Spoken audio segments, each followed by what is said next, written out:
At Oxford College of Business, we offer world-class business qualifications awarded by some of the best universities in the world. That's because all we do, all we are, is business education. The scheduled election for President of the Bar Association was postponed until further notice when the Judges Association said it would boycott elections as the incumbent President of BASL, Jeffrey Alagaratnam, acted against rules. However, Alagaratnam refutes allegations.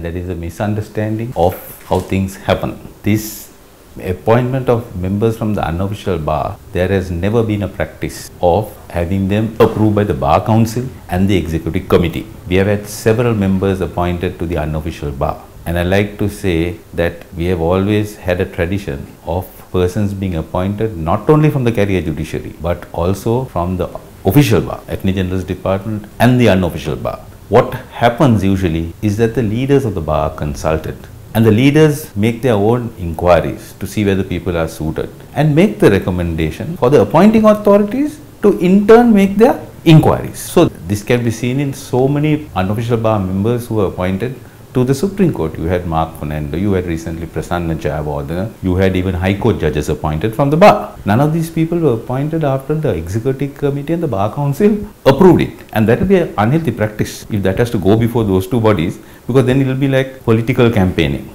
Instead, he laid down a chronology of events that led to the appointment of R. Kannan. For over 1 year, there has been a shortage of Tamil-speaking judges in the northern and eastern provinces. Representations have been made from the lawyers from those areas due to the delays in hearing cases and the work piling up. These matters were discussed by officers of the Bar Association with officers of the Judicial Services Commission, including His Lordship the Chief Justice. Then Kannan's application or nomination came from the President of the particular bar. And as I told you, bars don't pass resolutions. The President recommended him of Batticaloa, saying he is a good candidate. Why don't you forward this person up for appointment? Kannan was then in Batticaloa. He had almost over 17 or 18 years practice as a lawyer. Then it came to me as the President. I made my own inquiries because I don't know who Kannan is. And because of this shortage of Tamil-speaking judges, I referred it to His Lordship the Chief Justice. I said this person is there because the Akkarapattu person was not materializing. Then this was in September last year. He said, okay, send it to His Excellency.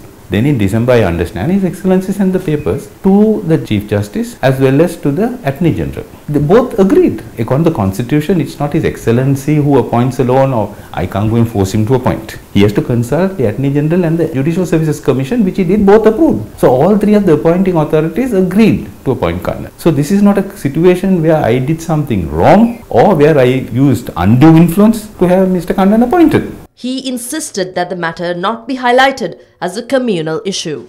So, to confuse our elections with the appointment of Mr. Kannan is unfortunate, and I think it's not the way to go. So, it's very unfortunate that people have misunderstood the role of the Bar Association President and the role of the Bar Association in unofficial bar appointment to make it a political issue and a communal issue, which is very unfortunate.